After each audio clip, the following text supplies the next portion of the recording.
Hello everyone, this is Dinesh. I welcome you all once again in our YouTube channel. तो बच्चों, last class में हमने class 10th के unit 1 light reflection and refraction से plane mirror के बारे में जो भी टॉपिक्स थे वो हमने क्लियर कर दिए थे। अगर किसी भी स्टूडेंट को अभी भी उसमें कोई डाउट हो तो वो कमेंट बॉक्स में कमेंट करके बताइए। उनके जो डाउट्स हैं मैं अपने नेक्स्ट वीडियो में जरूर सॉल्व करने की कोशिश करूंगा। तो बच्चों, प्लेन मिरर में होता क्या था कि जो भी इंसिडेंट रे प्लेन मिरर के ऊपर पड़ती थी, प्लेन मिरर उसकी डायरेक्शन को चेंज करता था। बट अगर पैरेलल लाइट रेज एक प्लेन मिरर के ऊपर पड़ती हैं, parallel beam of light rays जो है वो किसी ऑब्जेक्ट से आ रही है और प्लेन मिरर के ऊपर पड़ रही है, तो वो जो parallel beam of light rays होंगी वो सेम पाथ से रिफ्लेक्ट बैक कर जाएंगी। ये भी हमने अपनी लास्ट क्लास के अंदर प्लेन मिरर की जब हमने कैरेक्टरिस्टिक्स पढ़ी थी उसमें हमने डिस्कस किया था। तो अगर वो सेम पाथ से रिफ्लेक्ट कर रही हैं तो वो तो किसी भी पॉइंट के ऊपर मीट नहीं करेंगे। अब मीट नहीं करेंगे तो ऑब्वियस है कि उसकी इमेज जो है वो नहीं बनेगी। तो फिर वो कौन से मिरर होंगे कि जिनके ऊपर अगर पैरेलल लाइट रेज पड़े तो वो उनको कन्वर्ज या डाइवर्ज करें। कन्वर्ज का मीनिंग हो गया कि अगर पैरेलल लाइट रेज किसी ऑब्जेक्ट से आ रही हैं तो वो जो पैरेलल लाइट रेज हैं वो एक दूसरे के क्लोज में आ जाएं और एक किसी पॉइंट के ऊपर आके फोकस हो जाएं। और डाइवर्ज का मीनिंग क्या होता है कि अगर किसी ऑब्जेक्ट से पैरेलल लाइट रेज आ रही हैं तो वो उस मिरर के ऊपर पड़ने के बाद क्या कर जाए, डाइवर्ज कर जाए। जैसे ट्रेन की पटरी किसी पॉइंट पे आके क्या कर जाती है, डाइवर्ज कर जाती है, तो उसे हम कहते हैं डाइवर्ज। एग्जांपल एक्सप्लेन करूंगा मैं यहाँ पे आपको एक डायग्राम के थ्रू। मान लो कोई ऑब्जेक्ट और उस ऑब्जेक्ट से इस तरह से पैरेलल लाइट रेज आ रही है, ठीक है। पहले कन्वर्ज का मीनिंग समझेंगे। पैरेलल लाइट रेज आ रही हैं और उन पैरेलल लाइट रेज को वो क्या करे, कन्वर्ज करे किसी एक पॉइंट के ऊपर, ठीक है। मान लो एक दूसरे के पास में ले आए, जैसे इस तरह से एक दूसरे के पास में, ठीक है, इस तरह से और इस तरह से। अब ये तो जो सेंटर में होगी वो तो सेम पाथ से रिफ्लेक्ट बैक करेगी और जो उसके ऊपर और नीचे होंगी वो क्या हो जाएंगी, इन्हीं बाकी एक दूसरे के पैरेलल होंगी, वो क्या कर जाएंगे, एक पॉइंट के ऊपर आके डाइवर्ज कन्वर्ज कर जाएंगी। तो इस तरह इसको कहते हैं हम कन्वर्जिंग ऑफ लाइट रेज। और सेम दूसरा है कि अगर पैरेलल लाइट रेज आ रही हैं, ठीक है, और वो जो पैरेलल लाइट रेज है वो क्या कर जाएं, डाइवर्ज कर जाएं अलग अलग डायरेक्शन में, ठीक है। तो इन लाइट रेज का हम क्या कहेंगे कि ये लाइट रेज क्या कर रही है, डाइवर्ज कर रही है। इसको हम कहते हैं कन्वर्ज और डाइवर्ज। कन्वर्ज का मीनिंग आप सीधा सीधा समझ लीजिए कि कन्वर्ज का मीनिंग क्या होता है, टू कम क्लोजर। कन्वर्ज का मीनिंग होता है कि लाइट रेज को एक दूसरे के पास में लाना, और डाइवर्ज का मीनिंग होता है स्प्रेड आउट, एक दूसरे से दूर जाना, उसे हम डाइवर्ज कहते हैं। समझ आ गया आपको? चलिए, अब ये जो काम है ये कौन से मिरर करते हैं, ये स्फेरिकल मिरर्स करते हैं। अब स्फेरिकल मिरर कौन से होते हैं, स्फेरिकल मिरर जो है वो दो तरह के होते हैं। एक होता है कनकेव मिरर, एक होता है कन्वेक्स मिरर। अगर हम पहले कनकेव मिरर की बात करें तो कनकेव मिरर कुछ इस तरह का दिखता है आपको, ठीक है। दो तरह के होते हैं, एक होता है कनकेव मिरर और दूसरा होता है कन्वेक्स मिरर, ठीक है। कनकेव मिरर की अगर बात करें तो कनकेव मिरर इस तरह का मिरर होता है जिसकी बाहर की सरफेस जो है वो पॉलिश्ड होती है और अंदर की सरफेस जो है वो क्या होती है, आपकी रिफ्लेक्टिंग सरफेस होती है, ठीक है। ये जो सरफेस होगी ये होगी पॉलिश्ड सरफेस और ये जो अंदर वाली सरफेस होगी ये होगी रिफ्लेक्टिंग सरफेस। मींस जो भी लाइट रेज पड़ेंगी वो रिफ्लेक्टिंग सरफेस के ऊपर पड़ेंगी और रिफ्लेक्ट करने के बाद या तो कन्वर्ज करेंगी या फिर डाइवर्ज करेंगी। अब कौन सा मिरर कन्वर्ज और डाइवर्ज करता है वो हम पढ़ेंगे। पहले कन्वेक्स के बारे में देख लेते हैं। कन्वेक्स मिरर कौन सा होता है, कन्वेक्स मिरर आपका इस तरह का मिरर होता है, ठीक है। ये मिरर आपका कन्वेक्स मिरर आ गया। कनकेव मिरर वो होता है जो बल्जिंग इनवर्ड होता है, मींस अंदर की तरफ झुका हुआ होता है, इस तरह से जो अंदर की तरफ झुका हुआ होता है, ठीक है। और जिसकी ये बाहर वाली सरफेस जो है वो क्या होती है, पॉलिश्ड होती है और अंदर वाली सरफेस जो है वो क्या होती है, रिफ्लेक्टिंग होती है। जैसे स्पून हो गया, चम्मच हो गया, चम्मच भी इसी शेप का होता है। अगर हम इस तरह से देखें चम्मच को और अगर लाइट रेज चम्मच के अंदर पड़ रही है इस तरह से, तो दैट मींस वो जो स्पून है वो किस तरह से एक्ट करेगा, as a concave mirror act करेगा। अब सेम स्पून को अगर हम उल्टा रख दें इस तरह से और अंदर वाली सरफेस जो है वो पॉलिश कर दे और बाहर वाली सरफेस जो है वो रिफ्लेक्ट करे, तो अब ये स्पून जो है वो किस तरह से एक्ट करेगा, now that spoon act like a convex mirror. समझ आ गया, ये कन्वेक्स मिरर हो गया, ठीक है। अब इसमें क्या होगा, ये हो गया आपका convex mirror, it's a convex mirror, ठीक है, इसे हम कन्वेक्स मिरर कहते हैं। यहां पे ये जो सरफेस है ये पॉलिश्ड सरफेस है, और ये जो बाहर वाली सरफेस है दैट इज रिफ्लेक्टिंग सरफेस, ये रिफ्लेक्टिंग सरफेस होगी, ठीक है, समझ आ गया। अब क्या होगा, देखिए कन्वर्ज और डाइवर्ज कैसे होंगे। अगर कन्वेक्स, ये कौन सा मिरर था आपका, कनकेव मिरर, अगर कनकेव मिरर के ऊपर इस तरह से लाइट रेज पड़ रही है, पैरेलल लाइट रेज, ठीक है, इस तरह से पैरेलल लाइट रेज पड़ रही है, तो ये लाइट रेज क्या करेंगी, ये मान लो ये हमारा प्रिंसिपल एक्सिस है, ये हम प्रिंसिपल एक्सिस ले लेते हैं एक्स, इसको आगे बढ़ा लेते हैं एक्स डैश। तो अब ये लाइट रेज क्या करेंगी, क्या करेंगे बच्चों, ये लाइट रेज जो है कनकेव मिरर की प्रॉपर्टी क्या होती है कि वो लाइट रेज को कन्वर्ज करता है एक पॉइंट के ऊपर, इस तरह से सारी पैरेलल लाइट रेज जो है वो एक ही पॉइंट के ऊपर आके क्या करेंगे, कन्वर्ज करेंगे इस तरह से। और ये जो पॉइंट हमारा होगा, ये पॉइंट हमारा क्या कहलाएगा, प्रिंसिपल फोकस कहलाएगा, इसे हम प्रिंसिपल फोकस कहते हैं, समझ आ गया। तो कनकेव मिरर का क्या काम होता है, लाइट रेज को कन्वर्ज करना, कनकेव मिरर, और लाइट रेज को कन्वर्ज कर रहा है तो इसे हम कन्वर्जिंग मिरर भी कहते हैं।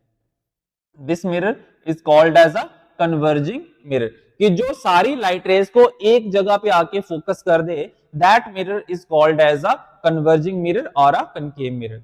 अब सेम एग्जांपल लेते हैं, अब ये रिफ्लेक्टिंग सरफेस है तो लाइट रेज यहां पे पड़ेंगी, इस तरह से पैरेलल लाइट रेज पड़ रही हैं इस मिरर के ऊपर, कौन से मिरर के ऊपर, कौन से मिरर के ऊपर, कन्वेक्स मिरर के ऊपर। ये हमारा प्रिंसिपल एक्सिस आ गया, सेंटर वाली लाइन जो है वो प्रिंसिपल एक्सिस का काम करेगी। अब इस मिरर का काम क्या होता है, लाइट रेज को डाइवर्ज करना, लाइट रेज को डाइवर्ज करना, यानी कि अब ये लाइट रेज को अलग डायरेक्शन में डाइवर्ज कर देगा, इस तरह से यहां पे पड़ रही है तो इस तरफ चले जाएंगी, इस तरफ चले जाएंगी, इस तरफ चले जाएंगी, इस तरफ। लेकिन जो सेंटर से जाएगी, जो कनकेव और कन्वेक्स मिरर के सेंटर से जाएगी लाइट, ठीक है, वो ना तो कन्वर्ज करेगी ना ही वो डाइवर्ज करेगी, वो क्या करेगी, सेम पाथ से रिफ्लेक्ट बैक कर जाएगी। तो ये होते हैं हमारे मिरर, जिन्हें हम कहते हैं कनकेव मिरर और कन्वेक्स मिरर कहते हैं। सिंपल याद रखिए, कनकेव मिरर क्या करता है, लाइट रेज को कन्वर्ज करता है, इसलिए इसे कन्वर्जिंग मिरर भी कहा जाता है। कन्वेक्स मिरर लाइट रेज को डाइवर्ज करता है, इसलिए इसको डाइवर्जिंग मिरर भी कहा जाता है, इसलिए यह डाइवर्जिंग मिरर भी कहलाता है। अब कन्वेक्स मिरर जिस पॉइंट के ऊपर आके लाइट रेज को फोकस करेगा, जिस पॉइंट के ऊपर सारी लाइट रेज को आके फोकस करेगा, वो जो फोकस होता है वो हमारा प्रिंसिपल फोकस कहलाता है, प्रिंसिपल फोकस कहलाता है। अब यहां से बड़ी सारी टर्म्स निकल के आ जाएंगे। जो सेंटर पॉइंट होता है, ये जो सेंटर पॉइंट होता है कनकेव का और कन्वेक्स का, उसे हम ऑप्टिकल सेंटर कहते हैं, optical centre, this is called optical centre of the mirror, ये ऑप्टिकल सेंटर कनकेव का और कन्वेक्स का, ठीक है। जो सेंटर पॉइंट होता है किसका, कनकेव का और कन्वेक्स का, उसे हम क्या कहते हैं, ऑप्टिकल सेंटर कहते हैं। जो स्ट्रेट लाइन ऑप्टिकल सेंटर से होते हुए गुजरती है, जो स्ट्रेट लाइन ऑप्टिकल सेंटर से होते हुए गुजरती है, उसे क्या कहा जाता है, प्रिंसिपल एक्सिस कहा जाता है, उसे क्या कहा जाता है, प्रिंसिपल एक्सिस कहा जाता है। This is principal axis, principal axis कहा जाता है। प्रिंसिपल एक्सिस क्या होता है, वो स्ट्रेट लाइन जो ऑप्टिकल सेंटर से होते हुए गुजरती है, जो कनकेव या कन्वेक्स मिरर के सेंटर से गुजरती है, वो जो स्ट्रेट लाइन होती है वो प्रिंसिपल एक्सिस कहलाती है। तो कितने टर्म्स आपकी पता चल गई आपको, प्रिंसिपल फोकस के बारे में पता चल गया, ऑप्टिकल सेंटर के बारे में पता चल गया, प्रिंसिपल एक्सिस के बारे में पता चल गया। नेक्स्ट आता है सेंटर ऑफ कर्वेचर, ठीक है, centre of curvature. Centre of curvature क्या होता है, सेंटर ऑफ कर्वेचर होता है एक हॉलो स्फीयर ऑफ ग्लास का सेंटर। अब इसी कनकेव और कन्वेक्स मिरर को अगर मैं एक स्फीयर की शेप दे दूं, कुछ इस तरह से, ध्यान से देखिएगा, अगर कुछ इस तरह से मैं इसको स्फीयर की शेप दे दूं, ठीक है, ये क्या बन गया, स्फीयर बन गया, हॉलो स्फीयर। और सेम इसी तरह से इसको एक स्फीयर की शेप दे दूं तो ये भी क्या बन गया, एक हॉलो स्फीयर बन गया। अब इस स्फीयर का जो सेंटर पॉइंट होगा उसे हम कहेंगे सेंटर ऑफ कर्वेचर, इस स्फीयर का जो सेंटर पॉइंट होगा उसे हम कहेंगे सेंटर ऑफ कर्वेचर। तो सेंटर ऑफ कर्वेचर क्या होता है? The centre of curvature is the centre of a hollow sphere of glass. ठीक है, the centre of curvature is the centre of the hollow sphere of a glass is called the centre of curvature. अब radius of curvature, दूसरी term आती है radius of curvature. Radius of curvature, curvature को सी से denote करते हैं। Radius of curvature क्या होता है? The distance between the centre of curvature and the optical centre. Centre of curvature और ऑप्टिकल सेंटर के बीच के जो डिस्टेंस होते हैं उसे हम रेडियस ऑफ कर्वेचर कहते हैं। ऑप्टिकल सेंटर से लेके सेंटर ऑफ कर्वेचर के बीच का जो डिस्टेंस होता है इसे क्या कहा जाता है? रेडियस ऑफ कर्वेचर कहा जाता है। तो ये कुछ कॉमन टर्म्स हैं जो आपने स्फेरिकल मिरर के केस में याद रखनी है, चाहे वो कनकेव मिरर हो चाहे वो कन्वेक्स मिरर हो। आई होप आपको ये सारी टर्म्स जो है वो क्लियर हो गई होंगी। एक बार फिर से मैं रिवाइज करवा देता हूं। कनकेव मिरर क्या होता है? कनकेव मिरर को कन्वर्जिंग मिरर भी कहा जाता है और कनकेव मिरर का काम क्या होता है? To converge the light rays at a particular point. Convex mirror क्या होता है? कन्वेक्स मिरर डाइवर्जिंग मिरर होता है। क्यों? क्योंकि ये लाइट रेज को डाइवर्ज करता है।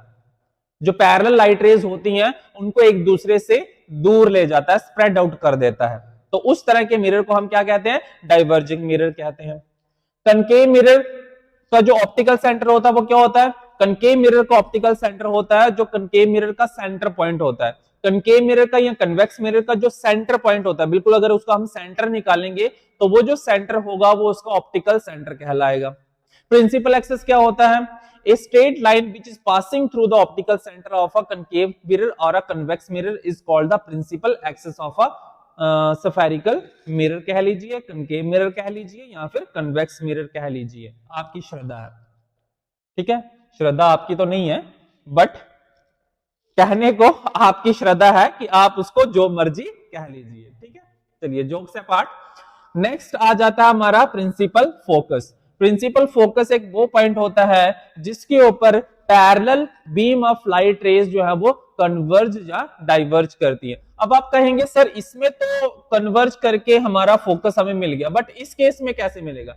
तो इस केस में क्या होता है, ये जो डाइवर्ज कर रही होती है लाइट रेज उसको अगर हम बैक साइड में एक्सटेंड करेंगे, ठीक है, तो इस तरह से ये एक ही पॉइंट के ऊपर आके मिलती हैं। तो ये जो पॉइंट होता है ये हमारा प्रिंसिपल फोकस कहलाता है, इसको हम प्रिंसिपल फोकस कहते हैं। समझ आ गया? नेक्स्ट है centre of curvature. Centre of curvature क्या होता है? एक हॉलो स्फीयर ऑफ ग्लास का जो सेंटर होता है, अगर मैं यहाँ पे ड्रॉ करूं, मान लो ये मेरा हॉलो स्फीयर ऑफ ग्लास है, तो इसका जो सेंटर होगा that is called the centre of curvature. अब इस साइड में अगर हम देखें तो ये हमारा क्या बन जाएगा? कनकेव मिरर, और इस साइड में देखें तो ये हमारा क्या बन जाएगा? इस साइड में ये हमारा बन जाएगा कन्वेक्स मिरर। समझ आ गया? तो वो जो सेंटर होगा किसी भी हॉलो स्फीयर का, that centre is called the centre of curvature. Radius of curvature क्या होता है बच्चों? The distance between the optical centre, the distance between the optical centre and the optical centre and centre of curvature is called the radius of curvature. तो ये कुछ common terms थी जो हमने स्फेरिकल मिरर के बारे में आज पढ़ी। कल हम पढ़ेंगे प्रिंसिपल फोकस और फोकल लेंथ क्या होती है कनकेव और कन्वेक्स मिरर की, और कल हम रे डायग्राम्स के रूल्स भी करेंगे कि कनकेव मिरर की रे डायग्राम्स को बनाने के लिए कौन से रूल्स फॉलो किए जाते हैं।